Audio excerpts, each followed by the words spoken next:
Welcome to another SH Figuarts review of Kamen Rider build Rabbit Tank Form. He is of course the main Kamen Rider of the series from 2017 to 2018, and this being his main form.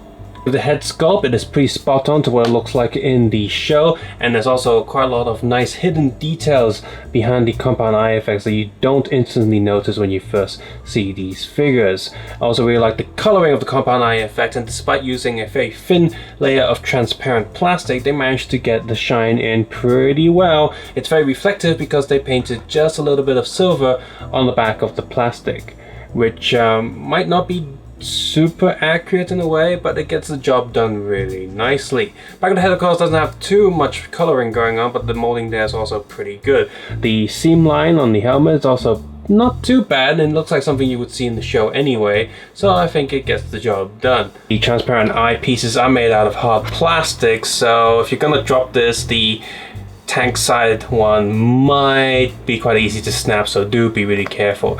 72 shoulder spikes around here. You definitely don't want that hitting the floor when this figure first lands when dropping it, because they're also made out of just a regular hard plastic. Since the suit design has gone with a very simplistic look, the figure has managed to capture that quite easily, but it also means that the figure really can't go wrong in terms of the color department, and thankfully here the torso, arm and leg prints, the metallic reds and metallic blues all look really excellent. So kudos there. The paint details are also sharp, and from what I can see online, no one else has really complained about this figure's quality control or anything like that. So the paint job and molding and details on the torso is excellent.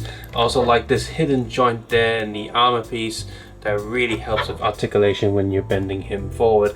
And the best bit about this is that you wouldn't even notice it was a joint at first. It's hidden so well. Unfortunately, negatives start with the arms. If you haven't quite noticed just yet, if you look at the joints of the upper shoulder and the elbow joint, notice that the plastic itself is completely matte in color and there's no shininess to it at all, and this is really glaring since the shiny plastic all around it. It's just really noticeable. Once you see it, you cannot unsee it. Why is that? I don't know, because other figures previously, while the joints tend to be a slightly different color to avoid using weaker plastics and making sure the durability is there, they still manage to add in some sort of glitter into the plastic mold to make it at least slightly shiny, slightly metallic. They haven't managed to do that here at all, or they just didn't bother. Whatever the case is, it's really obvious that there's a joint there now, because the color is not different. It is still the same color, it's just there's no metallic, no shine to it whatsoever, and it's somewhat distracting. Fortunately, the legs do not suffer from the joint coloring problem, because the joints happen to be at locations where the plastic is black, meaning that they can use the same color that you will see in the rest of the leg. And that also means, fortunately, that the metallic coloring is pretty awesome on the legs, because they managed to get it wherever it needs to be. The shape and pattern also seems very accurate, and the white painting on the boots are also pretty decent, except my figure has a ugly molding line that cuts through the leg, and it's become quite obvious due to the white paint, so that's a little bit disappointing. Back of the legs isn't perfect either, where there's also like smudges with the molding and smudges with the paint job. Fortunately, it is on the back, so I'm not too upset, but that's something to be concerned about. There's a bit of extra glitter just on his butt, which I'll probably have to clean off at some point. Quick look at the bottom of the shoe pattern. They're pretty good, except I have a single bit of extra plastic there that gets in the way of the joint. I had to sand that down, I guess. One of those molding injection holes that didn't cut off quite right. It doesn't actually affect the figure too much, it's just more of a nitpick. Finally, we move on to the belt. The molding detail is there, it's pretty good. The handlebar does function, and you do get a hand to hold on to it, so that's kind of cool.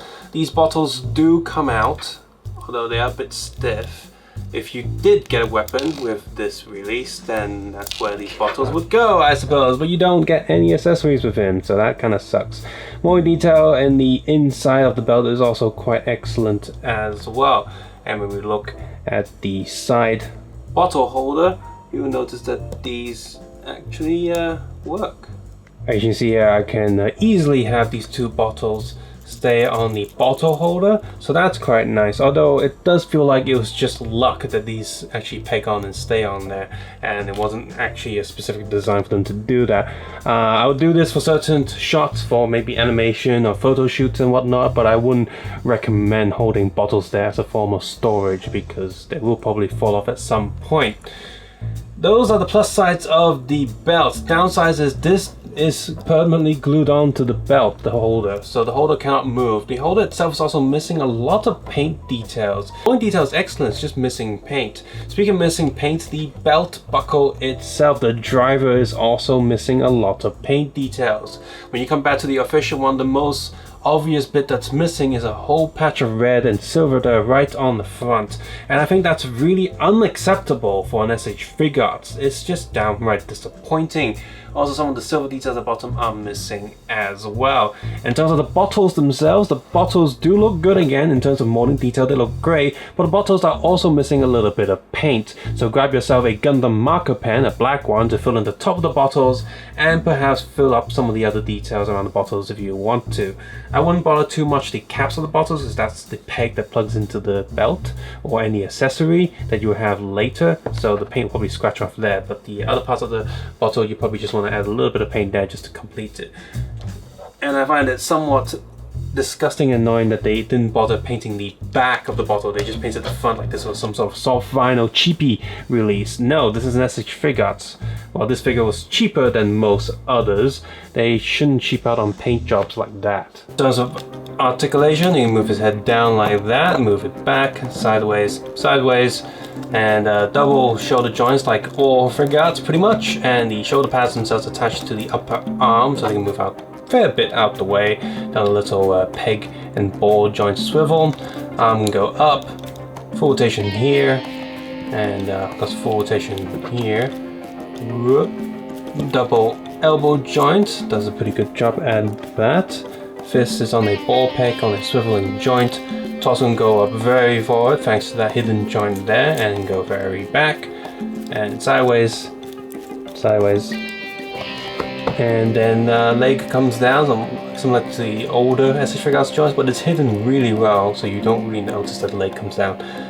Foot forward, backwards, sideways. Fortunately, this bottle holder doesn't really get in the way, so that's good, I suppose. And it's good that this belt is loose, so you can replace it with the Deco driver, I suppose, if you want to do something like that. And a double knee joint. Foot goes forward, back, sideways, sideways, and the toe goes up just a little bit. So that's cool. Accessory wise, apart from the fist already attached to this figure, he only comes with a pair of relaxed hands, one hand to hold on to the belt turning mechanism. They didn't even give you an extra one for his left hand. I mean, just to hold items, I suppose. They didn't bother doing that. And he also has two sort of posing pointy hands, like his scientific ones that you see him do in the show. He does not come with anything like item holding hands, which I suppose you would get with the bike, because that's where you also get the accessory that his basic gun and sword comes with the bike as well. But the bike is really expensive, so screw you, Bandai, I'm not doing that. Instructions inside the box is also very straightforward and simple and easy to follow. Then again, you don't really get much in this set, so can't go wrong there. Honestly, this figure is actually really good. The joints are smooth and tight at the same time. Posing is definitely a pleasure. Swapping hands is also fairly easy as well without too much worry of, snapping pegs and whatnot, so that's great. Unfortunately, it just comes down to him not having any item holding hands and not having his signature weapons. You don't like it when Bandai does things like this, holding essential items as hostage behind another piece of items, so that really sucks.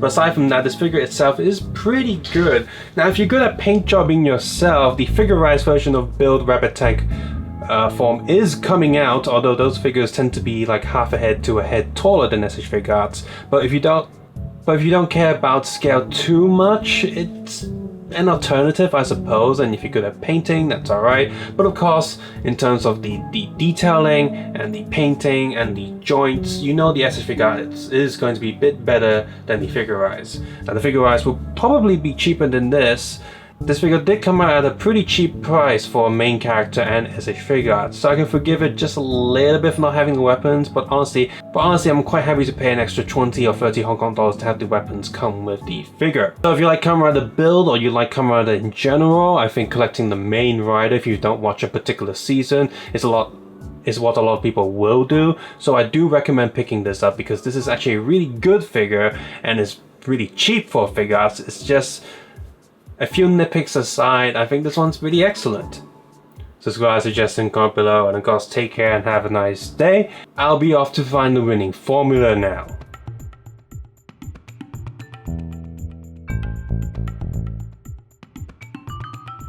Hey guys, what do you think of this new format of reviewing figures in general? I just want to change it up a little bit to spice things up on this channel, and hopefully you liked what you saw here. And if you do like what you see, you can always press the like button and comment below what you like, or if you dislike something, let me know how to keep improving these videos. I just want to be as transparent and informative as I can. As always, you can support this channel by sharing this video with other people, watching my channel with ad block turned off, or heading over to Patreon there where you can support this channel if you like. Take care and have a nice day. I'll see you guys soon. Bye bye now.